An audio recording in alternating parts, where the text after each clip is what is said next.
अस्सलाम वालेकुम। तो हम मेटल्स का पोर्शन कर रहे थे केमिस्ट्री में। आगे बढ़ते हैं और अब पढ़ते हैं एक्सट्रैक्शन ऑफ आयरन, कि हम आयरन को किस तरह एक्सट्रैक्ट करते हैं फ्रॉम इट्स ओर। ठीक है।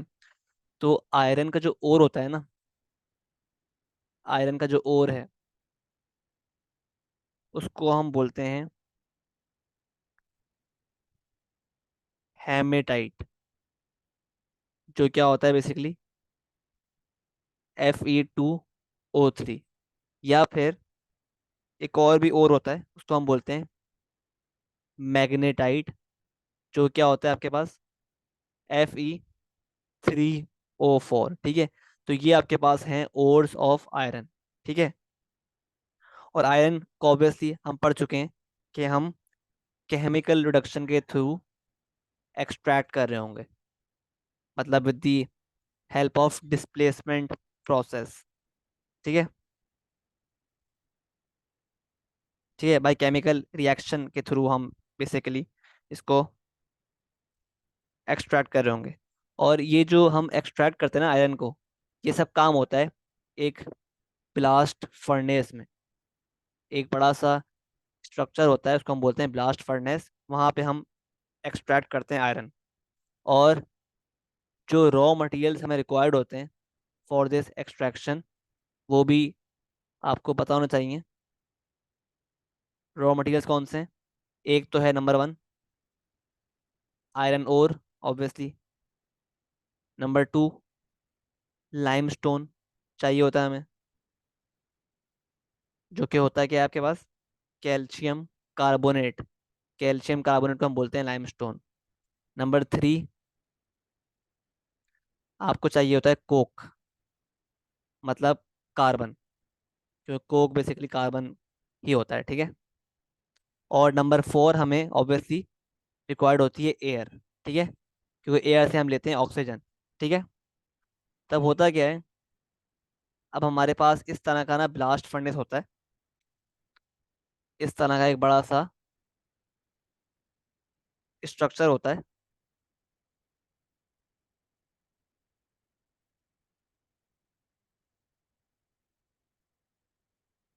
ठीक है।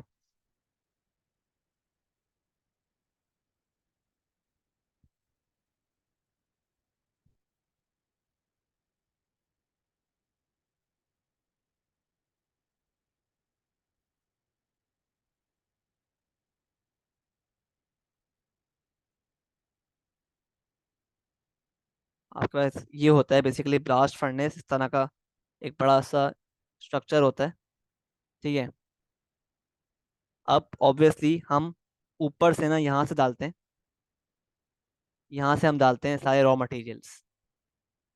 ठीक है। यहाँ से हम डालते हैं सारे रॉ मटेरियल्स, मतलब क्या, और डालते हैं यहाँ से ऊपर से, और plus calcium carbonate plus carbon, मतलब कोक। और कार्बन हम डालते हैं काफ़ी ह्यूज अमाउंट में। क्यों डालते हैं अभी बताता हूँ। ठीक है। और यहाँ से ये जो पाइप्स हैं ना, यहाँ से हम एंटर करवाते हैं हॉट एयर। ठीक है। ताकि हमारे पास इस एयर के थ्रू ऑक्सीजन आ जाए।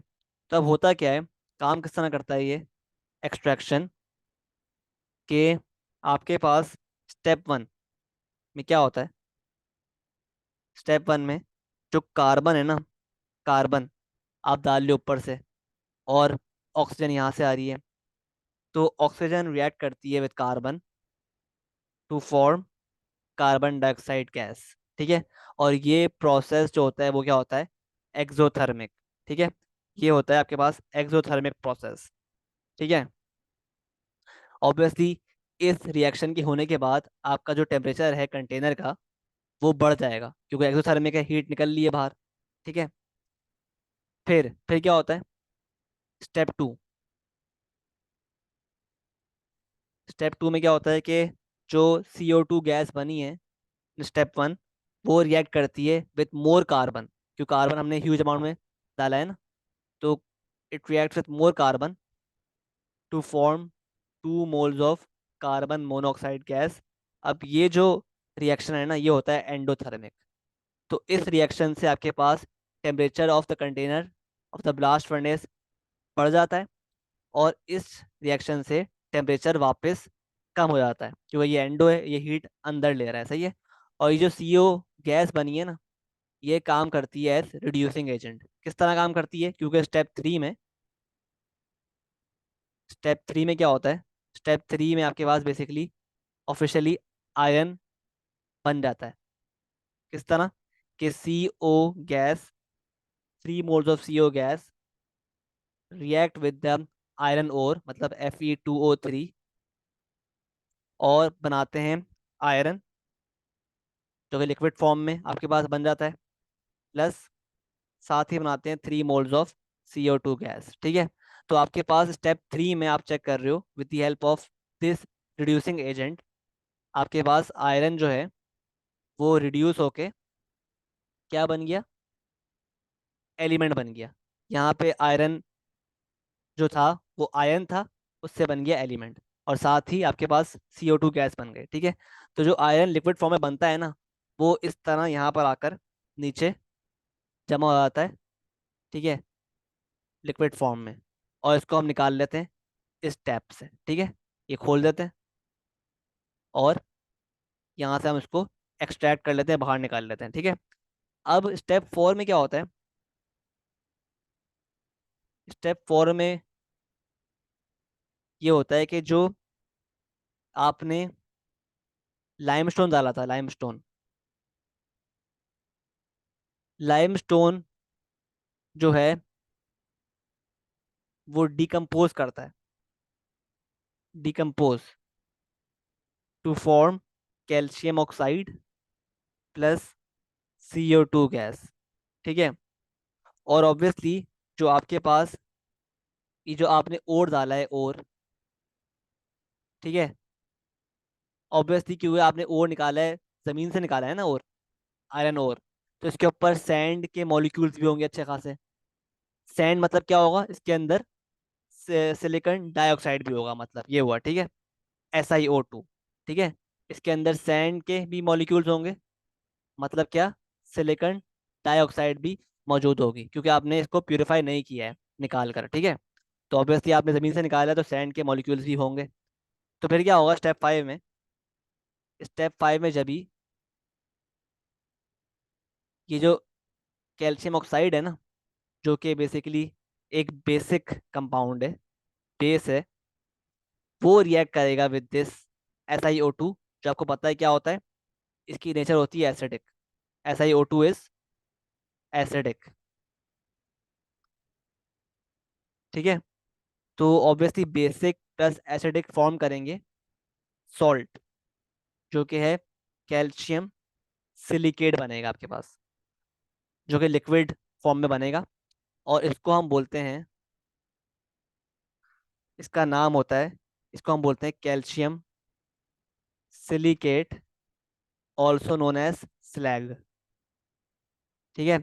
तो ये लिक्विड फॉर्म में स्लैग जो है ना, स्टेप 5 में जो बनता है, वो आकर आयरन के ऊपर इस तरह स्टोर हो जाता है, ठीक है। तो यहाँ पे स्लैग जो है वो आकर ऊपर आयरन के लिक्विड फॉर्म में स्टोर हो जाता है, और इसको हम निकाल लेते हैं इस स्टेप से, ठीक है। तो ये थे 5 स्टेप्स, रिएक्शंस, जो कि जिनसे आयरन और स्लैग बनता है साथ ही साथ, ठीक है। अब जो आयरन इस प्रोसेस में स्टेप 3 में बनता है ना, जो आयरन है लिक्विड फॉर्म में बनता है स्टेप 3 में, इसको हम बोलते हैं, ये जो बनता है ना आयरन, ये होता है कास्ट आयरन, जो कि बेसिकली एक लो क्वालिटी आयरन होता है, लो क्वालिटी आयरन, ठीक है। तो हम क्या करते हैं, क्यों लो क्वालिटी होता है, क्योंकि इस आयरन में आपके पास बहुत सारी इम्प्योरिटीज होती हैं, मसलन कार्बन हो गया, कैल्शियम, सिलिकॉन, फॉस्फोरस, सल्फर, इस तरह की इम्प्योरिटीज होती हैं, ठीक है। तो आप क्या करते हो, आप इस कास्ट आयरन को प्योरीफाई करने के लिए, कन्वर्ट करने के लिए इनटू प्योर आयरन, आप इसको गुजारते हो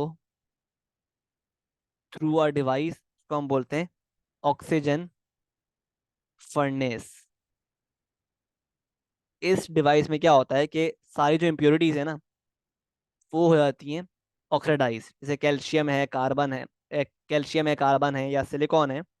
तो इस डिवाइस के गुजरने के बाद कार्बन बन जाएगा, इम्प्योरिटी बन जाएगी CO2 गैस, और कैल्शियम बन जाएगा CaO, और सिलिकॉन बन जाएगा सिलिकॉन डाइऑक्साइड।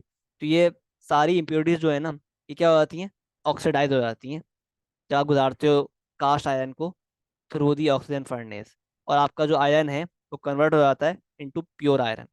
ठीक है। अब कुछ पॉइंट्स हैं रिगार्डिंग दिस प्रोसेस जो आपको पता होना चाहिए कि हम क्यों वो काम करते हैं जो हम कर रहे हैं। तो पॉइंट नंबर 1 क्या है कि जो इंटरनल टेम्परेचर है ना, internal temperature of the furnace is maintained. किस तरह मेंटेन होता है? Is maintained by both exothermic and endothermic reactions. ठीक है। जिस तरह आप चेक कर रहे हो ना कि स्टेप नंबर 1 क्या था? स्टेप 1 था आपके पास एक्सोथर्मिक, उसमें हीट निकल ली थी बाहर। और स्टेप 2 था एंडो, जिसमें हीट जो है वो अंदर जा रही थी। मतलब जो ब्लास्ट फर्नेस का टेम्परेचर था वो कम हो रहा था। तो इस तरह आपके पास थ्रू दीज रिएक्शंस जो टेम्परेचर है वो मेंटेन होता है। पॉइंट नंबर 2 क्या है कि आपने पढ़ा भाई कार्बन जो है is used in huge quantity, huge amount में इस्तेमाल होता है। ठीक है। ऐसा क्यों है? क्योंकि कार्बन को हम to be used as a reducing agent and to make reducing agent. तो कार्बन को हम ह्यूज अमाउंट में इसलिए इस्तेमाल करते हैं, तो आप खुद देखो भाई, कार्बन को हम 2 बार इस्तेमाल कर रहे हैं। ठीक है। एक स्टेप 1 में और एक स्टेप 2 में। स्टेप 1 में ये काम कर रहा है खुद एज रिड्यूसिंग एजेंट, और स्टेप 2 में ये ये बना रहा है, बेसिकली ये इस्तेमाल हो रहा है to make a reducing agent. ठीक है। तो जब भी आप कार्बन को ह्यूज अमाउंट में इस्तेमाल करते हो in the extraction of iron process.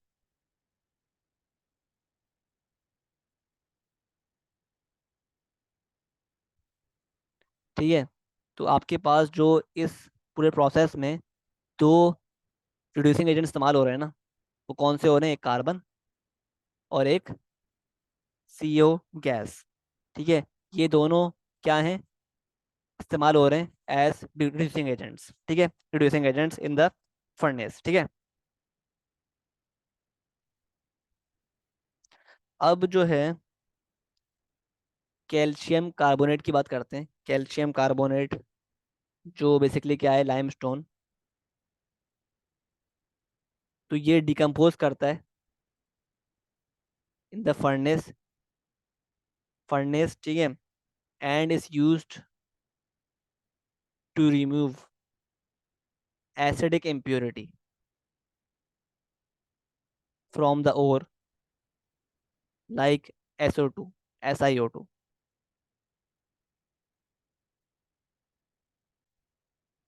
इसके अलावा एक और पॉइंट भी है कि जो आपने चेक किया भाई कि मोल्टन स्लैग जो है और आयरन जो है वो आपस में मिक्स नहीं करते। क्यों नहीं करते? उसका रीज़न क्या है? Molten slag and molten iron do not mix.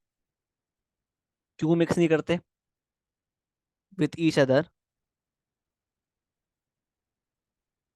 Because of different densities की वजह से। ठीक है। क्योंकि हमारे पास स्लैग जो है वो लेस डेंसर है देन आयरन, तो जब भी वो आयरन के ऊपर आके स्टोर हो जाता है। ठीक है। और स्लैग का एक और काम भी बड़ा इंपॉर्टेंट होता है कि स्लैग प्रोटेक्ट्स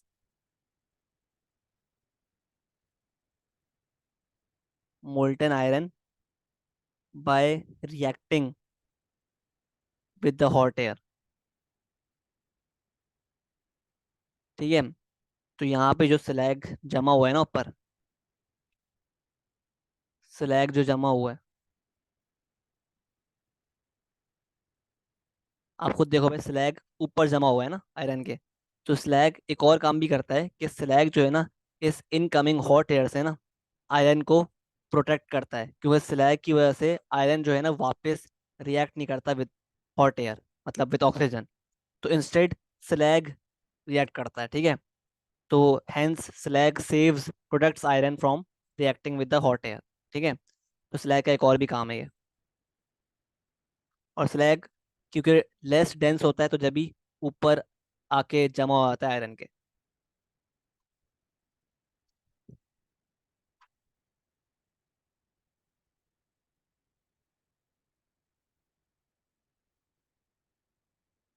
और स्लैग का काम क्या होता है, इस्तेमाल कहाँ होता है, ये भी देख लेते हैं। Slag is used in road manufacturing, road manufacturing. ठीक है। सही है, आई होप क्लियर है। ठीक है। और फिर आखिरी पॉइंट क्या है भाई, कि कास्ट आयरन वाला, कि कास्ट आयरन बनता है हमारे पास।